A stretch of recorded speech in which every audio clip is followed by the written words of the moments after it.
Boa noite.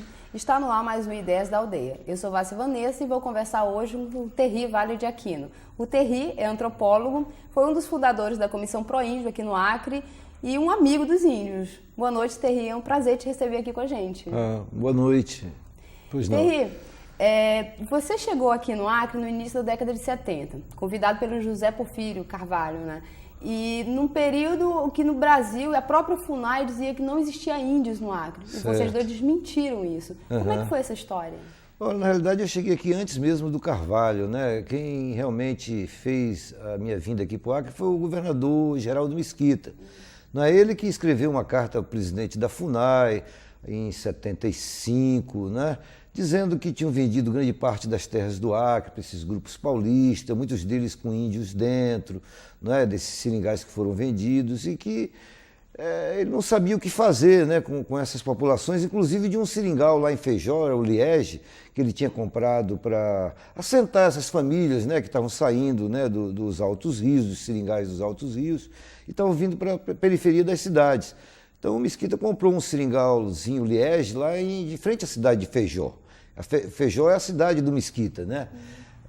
E ele lá tinha duas aldeias dentro desse seringal Liege, né? Que era a aldeia dos Catuquina ali, que são Xanenaua hoje, mas na época se chamava Catuquina, né? E os Caxinauá, um pouco mais abaixo, né, da cidade. E ele não sabia exatamente como fazer, porque ele comprou o seringal para lotear, né, com essas famílias de seringueiros, né, que estavam vindo dos Altos Rios. Alguns índios também vieram, os catuquinos também vieram dos Altos Rios, né, estavam chegando também, pouco tempo lá em Feijó. Mas ele percebeu que os índios não queriam lotes familiares, eles queriam lotes coletivos. Então ele não sabia como lidar com isso, né, com essa situação, e escreveu para o presidente da FUNAI pedindo, né, que a FUNAI viesse, né, fazer um levantamento, né, da situação dessas populações que viviam aqui, totalmente desassistidas. Né, aqui nunca, né, a FUNAI foi criada o SPI foi criado em 1910, a FUNAI em 1967. No entanto, até 75 não havia nenhum trabalho, né? A FUNAI, pelo menos, tinha conhecimento das etnias que haviam no estado ou não? Não, nenhuma, né? Inclusive, eles foram... quando o presidente da FUNAI recebeu, era o general Smart de Araújo, recebeu essa carta do Mesquita, ele foi lá na Universidade de Brasília pedir para os alunos de mestrado fazerem esses levantamentos. Eu fui um desses que me ofereci para vir, né, fazer. Além do mais, o Acre era a minha terra, né, e era uma grande, né, satisfação de vir para cá, né, para conhecer populações indígenas da minha terra, né. Então isso me animou muito, né, de vir. Outros antropólogos foram chamados também para fazer esses levantamentos preliminares, né? E a gente começou a cobrir quase todos esses rios aqui, né? Mas você estava há muito tempo longe do Acre, não é isso? Estava muito tempo, né? Eu saí daqui em 63, né? Voltei em 75, né? Ainda saí daqui para formar a quarta série do ginásio, né? Que seria o primeiro grau, né?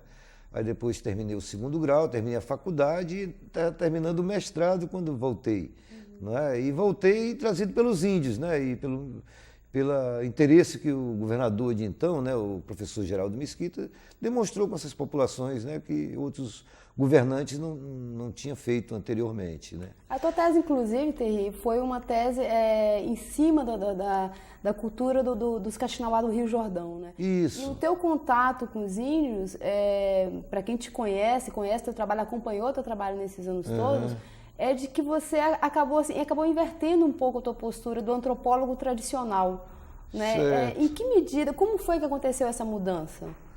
Olha, na realidade, eu vim para cá, né, depois que, enfim, eu fiz essas viagens em 75, subi o Envira até a Cabeceira, ali tinha um grande grupo, né, ali na Atala, né, que tinha uma grande fazenda Califórnia. Depois subi o Rio Tarauacá, o Muru, o Breu, o Juruá. Depois dessas viagens todas, eu fiz a minha dissertação de mestrado. Depois, antes mesmo da minha dissertação de mestrado, eu já participei da identificação de duas terras Caxinauá no município de Tarauacá. Foi o Rio Jordão e o Maitá. Quer dizer, então, desde o começo, o meu trabalho sempre se envolveu com essa coisa em tentar ajudar os índios, até sem a minha vontade. Eu mesmo era um estudante ainda, sabe, da UNB, mas os índios diziam assim, me ajuda a gente, nós queremos tirar financiamento, estava todo patrão tirando financiamento, ele pediu também para me ajudar, eu digo, olha, eu não sou assim o que você está pensando, eu sou só um estudante, mas a gente tem ideias, não é? Eu mesmo não posso ajudar vocês, mas vocês podem se ajudar, não é? Como? Aí eu tinha um livro de um antropólogo americano que estudou os Kaxinawa do Peru, do rio Curanja, afluente do Purus peruano, né? E ele escreveu um livro junto com outros antropólogos e especialistas em cerâmica, tecelagem, né? Mostrando a cultura Kaxinawa. E ele criou, inclusive, um museu Kaxinawa nos Estados Unidos. E fizeram um livro muito bonito, tinha praticamente fotos de toda a cultura Kaxinawa. Eu mostrei para eles, olha, isso aqui tem valor. Um americano pegou, viveu lá no Curanja com os Kaxinawa, depois criou um museu, não é, lá na Universidade de Brown, nos Estados Unidos.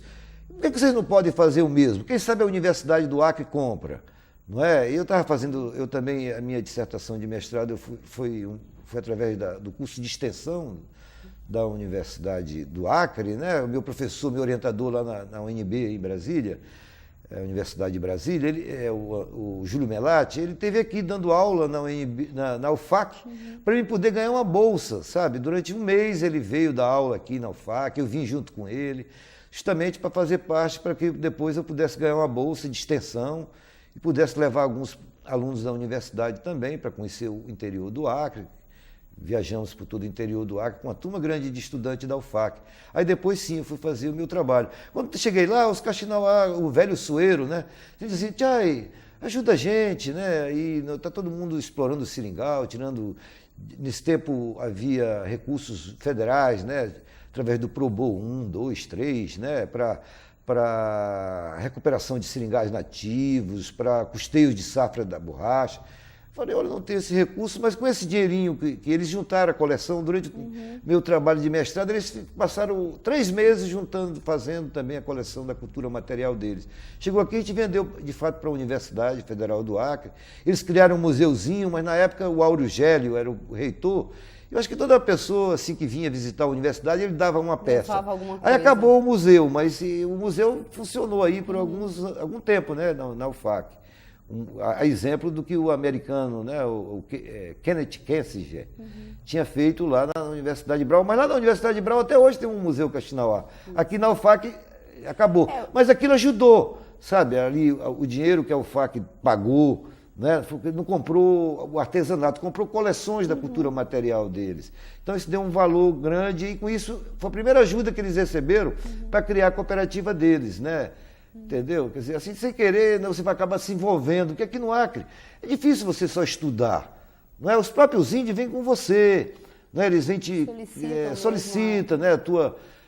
Que o teu estudo também redunde em alguma coisa efetiva, né? Para a melhoria das suas populações. Que sai um pouco dos livros da academia. Exato. Né? Isso é bom, porque eu acho que uma coisa é incompatível com a outra. Entendeu? Você pode ser um bom cientista, pode ser um cara também generoso, ajudar os índios em alguma maneira, né? E eu acho que dentro da antropologia brasileira é uma tradição.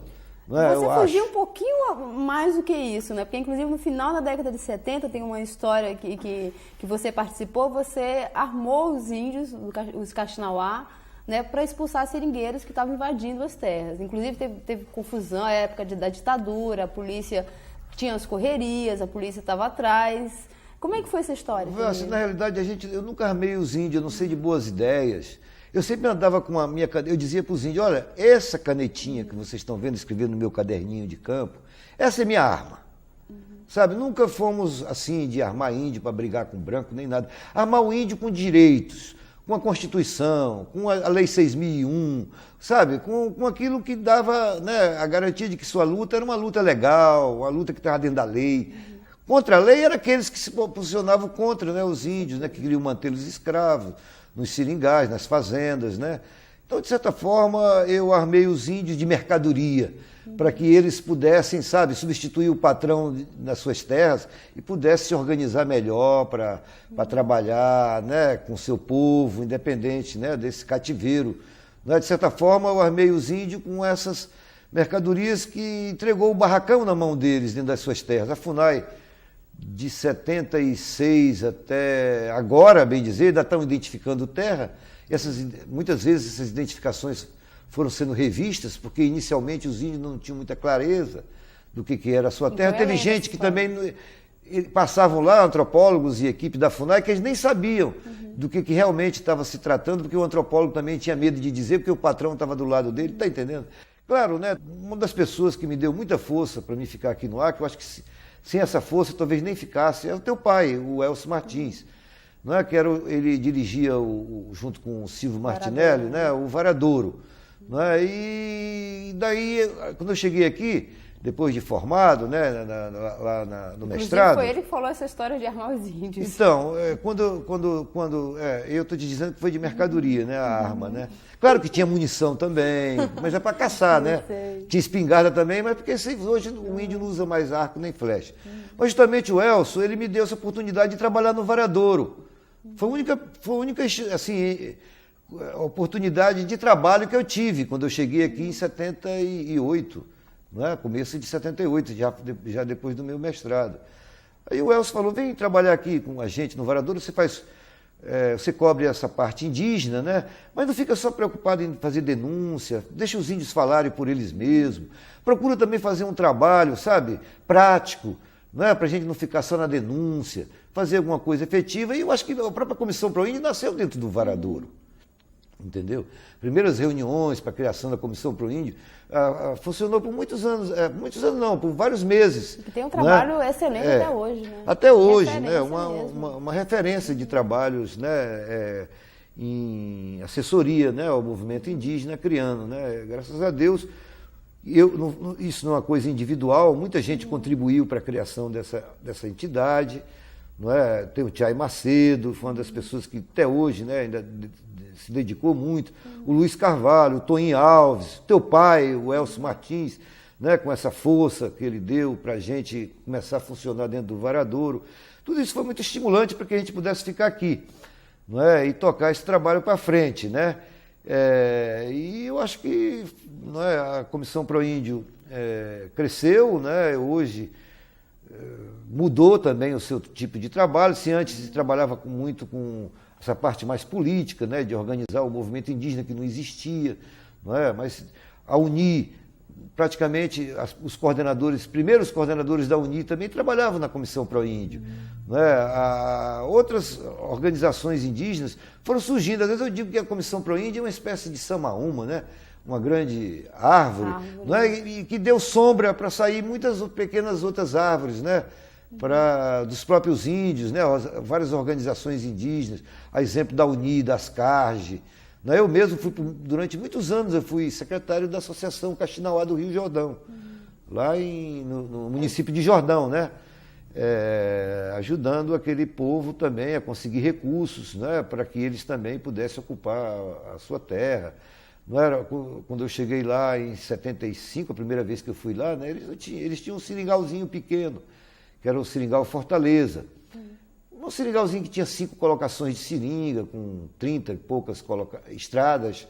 Não era dos índios, né? Por todo esse mundo aí de seringais, tinha um seringalzinho que era dos índios. E aquilo ali foi a semente, né? da terra do Jordão, né? Aquele seringalzinho tão pequeno, né? Que hoje tem 3 terras lá no Jordão.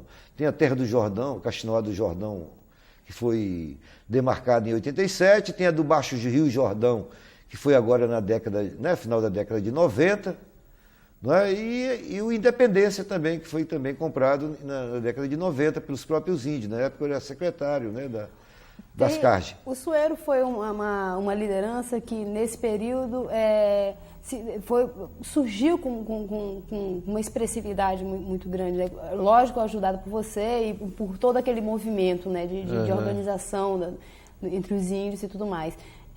Na tua opinião, você que conheceu tão bem ele, sim. Como você acha que o Suero veria hoje os Caxinauá do Jordão?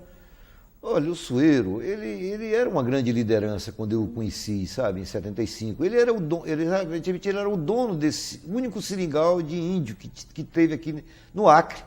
Não é? Ele era, né, o dono daquele seringal, e lá ele juntava, né, suas famílias. Ele foi uma pessoa muito importante, né, porque veio Por isso que o povo Kaxinawá ele é dividido, né? No tempo das correrias, no final do século XIX, início do século XX, houve, vamos dizer assim, uma parte da população Kaxinawá, eles saíram, não quiseram viver no meio dos seringais, com branco, eles foram viver como isolados, sabe, lá no Peru, no Rio Curanja, não é? Então, essas populações passaram muitos anos, né? Os Kaxinawá do Brasil, sem ter conhecimento desses Kaxinawá que se recusaram a morar em seringal, que preferiram buscar outras áreas de floresta, onde não havia caucho nem seringa, né? E na década de 50, parte dessas populações voltaram para o Envira, depois foram para o Tarauacá, foram para o Jordão e foram bater lá no Tavossueiro. E o Sueiro juntou esse pessoal que veio do Curanja, né, do Peru, lá no seringalzinho Fortaleza, no Rio Jordão. E esse pessoal tinha ainda tradição muito forte Kaxinawá, sabe? Tanto na parte espiritual, quanto na parte da expressão da cultura material, como nas histórias de mitologias. Não é? O velho manteve algumas dessas famílias que vieram do Peru, que ainda tinha a cultura muito viva, e aquilo foi como um fermento na massa. Né? Então os Kaxinawá, né, aproveitaram isso. E o velho Sueiro ele é muito importante nessa coisa de conservar a tradição Kaxinawá, as sementes que os Kaxinawá domesticaram na floresta, lá no seringalzinho dele tinha. Eu acho que se o Sueiro, ele teve a última coisa dele, foi aqui, o Cupixaba, né, quando o Jorge era prefeito aqui em Rio Branco, ele veio aqui em Rio Branco, não é, também participou da solenidade, da inauguração do Cupixaba. Não é? Ele era uma pessoa assim também, um velho, com muita sabedoria, com muita calma no falar. Ele estaria satisfeito? Eu acho que sim.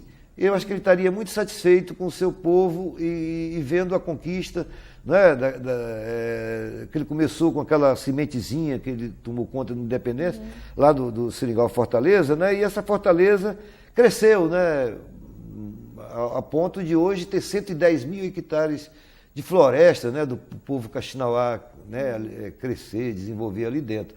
Né, eu acho que o velho Sueiro ia olhar com muita alegria, né, de ver que seu povo está aí, está crescendo, né, suas terras estão sendo conquistadas, está vendo que tem muitos professores, alguns deles daqui a pouco já estão na universidade, está vendo seus netos, né, alguns deles são agentes agroflorestais indígenas, não é? Outros são agentes de saúde.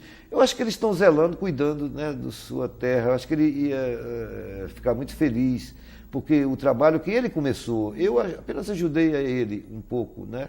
Mas eu acho que o merecimento todo é do velho Sueiro e dos seus parentes.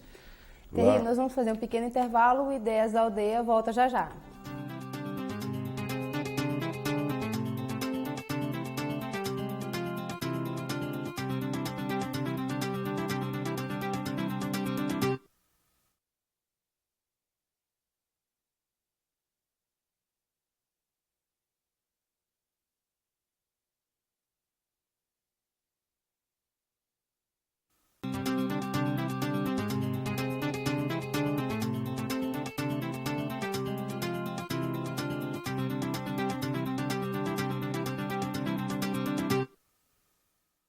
O Ideias da Aldeia está de volta, conversando hoje com o antropólogo Terri Vale de Aquino.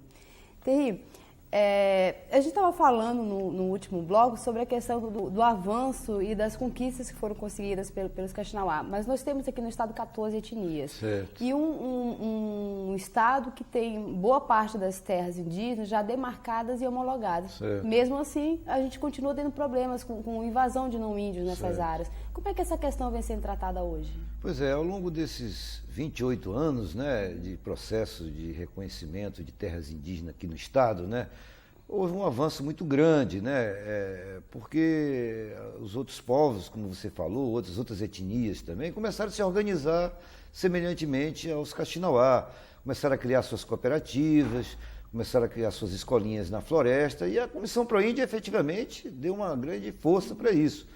Não é? Hoje, não é, 28 anos depois, né, você tem 35 terras indígenas no estado, com quase 2 milhões e meio, mais de 2 milhões e meio de hectares quando terminar esse processo, falta pouco para terminar. Não é? e que corresponde a quase 15% das terras do Acre, com uma população que talvez chegue a 15 mil habitantes, indígenas, né, no estado. Não é? E, aliás, nunca foi feito um censo assim, realmente sincrônico. Não, você participou de um levantamento, não foi? Agora, recentemente, para o zoneamento econômico e ecológico do Estado? Sim, né? Mas sempre uma das coisas que os dados com que a gente trabalhou com demográfico, eles são muito desatualizados, né? Agora, esse ano, certamente, o IBGE vai fazer, juntamente com a FUNAI, né, um grande censo das populações indígenas no Brasil, né, no país. Inclusive aqui no estado, né? E aí a gente vai ter realmente, né, deixar de trabalhar com estimativas para ter um dado realmente importante. E quando estavam fazendo no zoneamento, a gente realmente trabalhou com dados, nós não tivemos oportunidade de visitar também todas as aldeias, trabalhamos mais com dados secundários. E esses dados secundários, né, evidentemente, estão um pouco desatualizados, né? Acenava para 8 mil, 10 mil índios, quando na realidade são muito mais. Né? Eu acredito que deve ser uns 15 mil índios, né? Com mais de 2,5 milhões de hectares, quer dizer, esses 15 mil índios estão com quase mais de 15% das terras acreanas. Isso é uma grande conquista, uma conquista que não teve violência, não teve uma morte, apesar de ter situações, né, muito tensas, né? Por exemplo, o Macedo, eu vi Malhari, um patrão lá, um poceiro, né, que trabalhava lá no Rio Amônia, né, ligado a essa coisa de tráfico de coca, né, com peruanos ali da fronteira. Eu vi malhar 3 vezes o revólver em cima do Macedo e não disparou o revólver. Comigo, um patrão de seringal lá no Jordão, ficou com o revólver na mão, tremendo assim, e eu conversando com ele, sabe, explicando para ele que eu não tinha ofendido.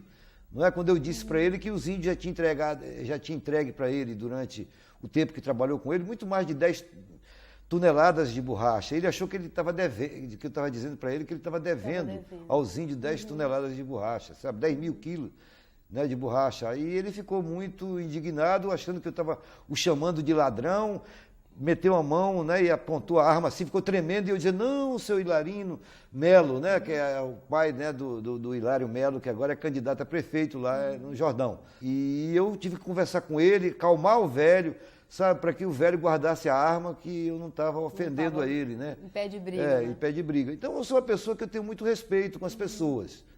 Às vezes eu acho que a coisa, quando você desrespeita... Eu não tenho nenhum problema com as pessoas, eu só estava ajudando os índios, mas não era contra eles. Eles que, né, o comércio dele, o trabalho deles. Aliás, nunca deixei os Caxinó a dever nada. Toda vez que os Caxinó deviam, aqueles patrões do Jordão, ia lá pagavam. Sabe, para que a gente tenha uma safra independente, livre de pagar débitos. Terry, por falar nessa questão de pé de briga, né? Eu queria saber a tua opinião desse ocorrido recente aqui em Rondônia, que é um estado próximo do Acre, e que as 4 etnias, pelo menos 4 etnias, têm uma ligação forte com o nosso estado, né? Esse massacre dos garimpeiros, foram 29 garimpeiros, pelo Cinta Larga. Qual a tua opinião em relação a essa situação? Olha, eu também fiquei chocado, né? Apesar de a gente estar aqui próximo a Rondônia, né? Mas eu também acompanhei, né, pelos jornais, pelas revistas, né, que divulgaram, né, exaustivamente esse caso. Eu acho que foi muito chocante, né? Eu acho, para quem trabalha com índios, sobretudo aqui no Acre, né, que nosso trabalho está muito, como eu disse para você, está muito mais para Gandhi do que para Guevara, né? A gente fica chocado porque a gente vê também o jogo, né, que a sociedade nacional já também levou para os índios, né, para os Cinta Largas, né, a coisa da ambição, da exploração, né, de minérios, de diamante, tem muita cobiça, há um jogo, né? E eu acho que tanto o ministro quanto o presidente da FUNAI, Mércio Gomes, eles pisaram na bola ao tentar justificar o massacre, né, dizendo que os índios estavam defendendo o seu território que estava sendo invadido. Mas não dá para justificar um crime por outro, não é? Eu acho que, senão você cai naquela lei do talião, né? Olho por olho, dente por dente. Não concordo, eu acho que os índios, não é, tem que pensar a questão da impunibilidade, sabe? Não pode ficar assim. Quem comete um crime, seja ele que for, tem que responder por ele. E agora, Terry, quais são os planos? Porque você está de volta depois de 7 anos em Brasília, está de volta à Comissão ProIndy, que você foi um dos fundadores. Certo. Quais são os planos agora? Hoje, então, eu estou voltando aqui para o Acre, né, porque o governador Jorge Viana pediu a minha sessão para vir aqui dar uma força, né, no projeto do BID, que tem desses programas, um dos projetos do programa do BID, exatamente fazer etnozoneamento em terras indígenas, sobretudo naquelas que estão na área de impacto das BRs, a 317 e 364. O etnozoneamento é uma discussão com os índios, porque agora, já que esse processo, né, como você disse, né, grande parte, mais de 90% das terras indígenas já estão com seus processos de regularização completados, né? Já estão totalmente regularizadas. Agora, qual é o grande desafio que se coloca para os índios? É como cuidar da sua terra. Não é? Etnozoneamento, o que é? É discutir com os índios o plano de utilização dos recursos, quais são as áreas que eles vão deixar para preservar, quais são as áreas que eles vão utilizar, que tipo de recurso vai utilizar para não acabar, entendeu? Como é que eles vão fazer a vigilância, fiscalização da sua terra, para que ela não seja invadida, que áreas eles vão separar da floresta que não vão caçar para deixar as caças aumentarem, entendeu? Vão discutir se vão colocar tingui nos rios, como até hoje ainda colocam. É bom acabar com o tingui? Então é uma discussão que a gente vai ter que fazer, e eu acho que os índios já estão começando a fazer isso. A Comissão ProIndy também tem um projeto semelhante a esse do governo do Acre, né? Através do IMAC, né, que é um etnozoneamento, eles estão discutindo a questão do etnomapeamento. Como é que os índios também estão concebendo o seu território. Como é que eles vão utilizar com sabedoria, né, aqueles recursos naturais da sua terra. Não é? Para que, né, sempre tenha caça, sempre tenha peixe. Um caxinoá, no dia que deixar de ser um caçador, ele vai perder a cultura dele. Entendeu? Então é bom que tenha caça para essa geração nova que está chegando, né, também saiba, né? E realmente as caças estão aumentando, porque os índios também começaram a cuidar da sua terra. Agora é mais uma questão de formalizar mais isso. É tirar uma constituição do uso da natureza, dos recursos naturais da natureza da sua terra. Como vamos utilizar isso com sabedoria para a gente sempre ter? Não é? Comparação, no tempo dos patrões de seringais, eles sempre derrubavam, aí tirar um pé de açaí, derrubavam o açaí. No outro ano não tinha mais aquele açaí, tinha que tirar mais longe, não é? Então hoje eles estão, né, plantando açaí, não só zelando pelo que já tem, mas plantando. Não é? Então os índios estão também ajudando em recuperar áreas degradadas, estão ajudando na gestão ambiental da sua terra. É isso que é o etnozoneamento. Como você vai fazer a gestão do seu território? Não é isso? Terry, eu tenho uma curiosidade. Você é considerado pelas comunidades indígenas aqui já como Chai Terry, né? Sim. Como é que é para você ter esse reconhecimento, virar irmão dos índios, né? Virar amigo dos índios? Na realidade, Chai, né, não é bem irmão, é cunhado, entendeu? É um parente por afinidade mais do que por consanguinidade. Chai é uma forma que eu também encontrei, assim, porque de falar, eu estava conhecendo muitos índios, eu não ia guardar o nome deles todos, aí comecei a pensar, como é que chama cunhado aqui entre vocês? É Chai. Mas depois eu vim descobrir que Chai é uma coisa muito importante na cultura caxinauá, né? Porque o Chai é aquele aliado, aquela pessoa que você pode contar. Chai também é uma pessoa que você tem toda a liberdade para brincar, sabe? Não tem essa coisa de você... Não tem aquelas relações de hierarquia, mas uma relação simétrica. Chai é aquele amigo que você pode contar, o cunhado eventualmente pode te dar uma irmã para casar, ou você casa com a irmã dele. Chai também pode ser um avô materno, que tem uma relação, que ensina a criança na cultura, enquanto o pai e a mãe estão trabalhando, o avô que está ali, ajudando a criar. Que normalmente o caxinauá, quando você casa, o homem sai do grupo familiar dele e vai para o grupo da mulher. Então o Chai é o avô materno, na realidade, aquele que cuida, que zela, Então, o Chai também é aquele aliado, aquela que dá força ao teu trabalho, faz o teu trabalho avançar. Chai é essa coisa, o Milton Nascimento, a gente levou o Milton lá no Amônia, eu também fui uma das pessoas que fui com a comitiva dele, que ele foi se inspirar para fazer um CD dele. Ele gostou muito, porque achou que essa palavra tinha uma sonoridade E tinha um significado muito bonito, né? Que o Macedo, inclusive, falou, ó, Tchai é metade de mim, de você em mim. Ele achou logo, opa, que coisa bonita e tal. Enfim, aí achou que a sonoridade da palavra, e tanto assim que nessa viagem ele se inspirou e criou a música Tchai também, né? Terry, eu queria agradecer muito a tua presença aqui no programa e dizer que foi um prazer enorme te receber e falar com você. Muito obrigado. Então, eu estou voltando, né, e espero, com toda humildade, né, para aprender. Essa terra aqui é um grande laboratório de experiências, né, eu espero que eu possa ajudar também um pouco e aprender também muito. Porque a gente tem sempre esse coração de estudante, né. Com certeza. O Ideias da Aldeia vai ficando por aqui. Uma boa noite e até o próximo programa.